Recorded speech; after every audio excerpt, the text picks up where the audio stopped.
உறவுகளோட வாழ்க்கை இந்த மாலை மாதிரி தான். அழகா பூக்கும், ஒரு நாள் அது வாடி போகும்.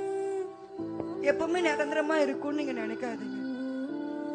தாயோடைய உள்ளத்தையும் தகப்பனோட உள்ளத்தையும், மாமனாரா இருக்கலாம், மாமியாரா இருக்கலாம், ஈஸியா நம்ம காயப்படுத்திடுறோம் இல்லைங்களா? ஒரு டீ காஃபி கேட்டா கூட அப்புறமா கொடுக்கலாம், வயசானவங்க தானே எதையா சாப்பிட்டுட்டு போகணும்னு நினைக்கிறோம்ல. இன்னைக்கு நிறைய தகப்பன்லாம் வயசாயிட்டாலே அவங்க மேல இருக்கிற மரியாதை, அன்பு எல்லாம் குறைஞ்சிருச்சு. ஏன்னா நம்மளுக்கு இப்ப பிள்ளைங்க வந்துட்டாங்க, ஏன்னா இன்னைக்கு புது உறவு மனைவி வந்துட்டாங்க. அதனால இன்னைக்கு தாய் தகப்பன் எங்க மூலையில இருக்கிறாங்க இல்லைங்களா? யோசிச்சு பாருங்க, எத்தனை பேர் இன்னைக்கு அவங்களுக்குள்ள அழுகுறாங்க தெரியுங்களா? என் பிள்ளை ஆசையா 2 வார்த்தை பேச மாட்டானா? ஏதாவது ஒரு ஃபங்க்ஷன் வந்தா எல்லாரும் ஏதாவது ஒண்ணு வாங்கி தர மாட்டானா? நீங்க ஒரு ஸ்வீட் வாங்கினா கூட உங்க அப்பா அம்மா சந்தோஷப்படுவாங்க.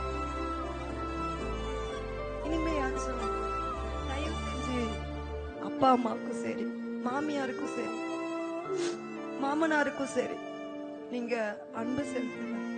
நாளைக்கு அவங்க கூட இருக்க மாட்டாங்க.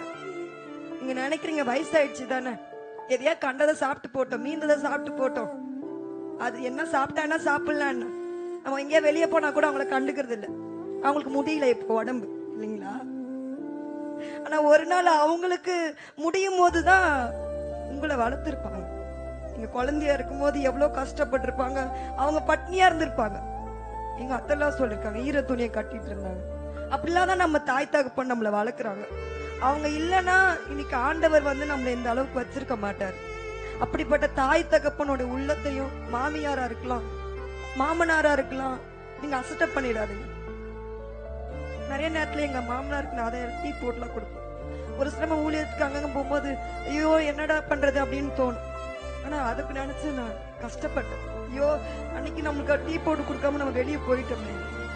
டீ தானே, காஃபி தானே, வேற ஏதாவது உங்களுக்கு தங்க வெள்ளி கேட்டாங்களா, பீரோல எவ்வளவு காசு வச்சுக்கன்னு கேட்டாங்களா?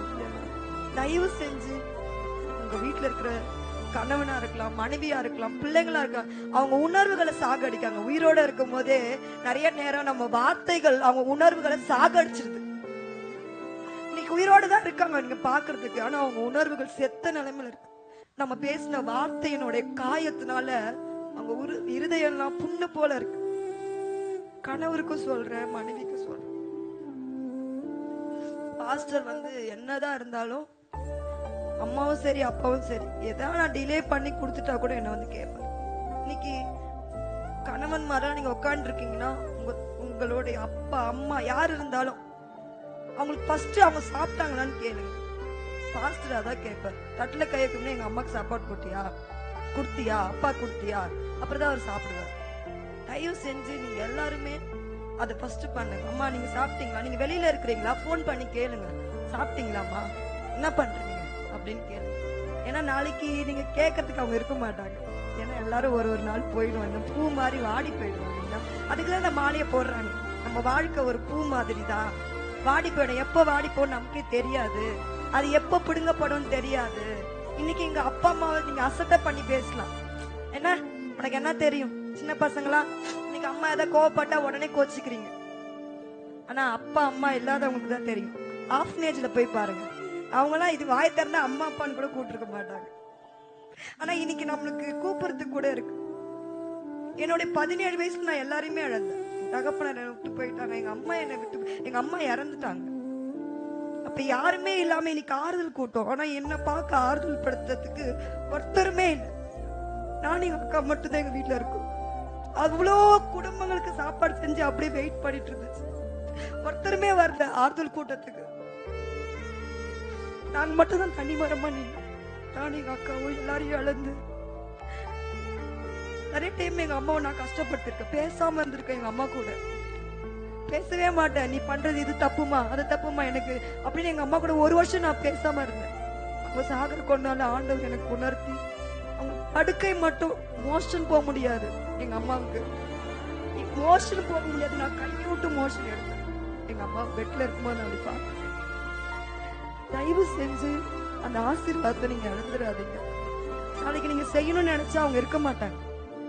அதுதானேங்க இன்னைக்கு இருக்கிற ஒவ்வொருக்கும் சொல்றேன். நம்ம பாக்குற மனுஷங்க எப்போனா மறைஞ்சிடுவாங்க. இந்த கோபம், கசப்பு, நீ அதை பண்ணிட்ட, நான் அதை பண்ணிட்டேன், எல்லாரையும் ஒரு விரோதமா பாக்குறது தயவு செஞ்சு விட்டுருங்க. ஏன்னா ஏசப்பா அவங்களை நேசிக்கிறாரு. அநேக நேரம் நீங்க சொல்றது அவங்களுக்கு புரியாது. எத்தனை முறை சொல்றது உனக்கு, நான் சொல்றது உனக்கு புரியலையான்னு, உனக்கு புரியாதுதான், விட்டுருங்க. ஒரு குச்சை நீங்க ரொம்ப வளைச்சிங்க என்ன ஆயிடும் சொல்லுங்க? ஒரு தொடப்ப குச்சியை ரொம்ப வளைஞ்சிங்கன்னா அவங்க உடஞ்சிருவாங்க. அவங்க அது தொடப்பு குச்சி தான், ஆனா அது ஒரு பெரிய தென்னை மரத்துல இருந்து தான் எடுக்கப்பட்டது.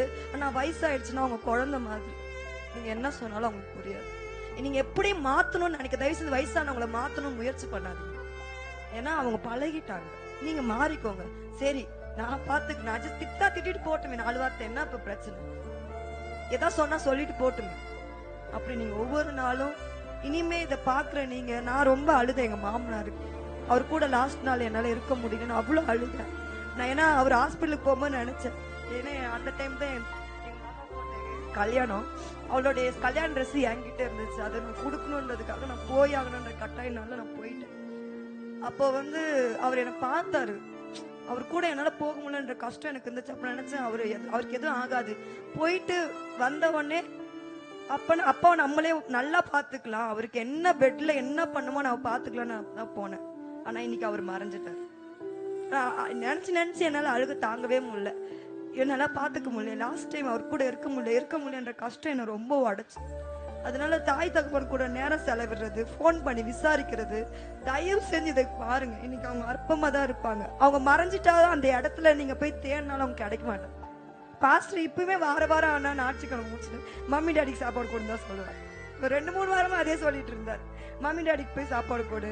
அந்த டேடி நான் நேத்து எங்க சொந்தக்காரோட பேச நானும் அப்படி சொன்னேன், டேடி மம்மி கொடுக்கணும். அப்படி அது வந்துருது வாயில. அதனால இன்னைக்கு இருக்கிற ஒவ்வொரு உறவுகளையும் ஈஸியா காயப்படுத்திடாதீங்க, ஈஸியா கஷ்டப்படுத்திடாதீங்க. ஆண்டவர் அதை விரும்புறாரு. மற்றவங்கள தேவன் அன்பாகவே இருக்கிறார். அன்பு தேவனால் உண்டாயிருக்கு. அந்த அன்பை ஒவ்வொரு கிட்டையும் நீங்க செலுத்துங்க நான் கேட்டுக்கொள்கிறேன்.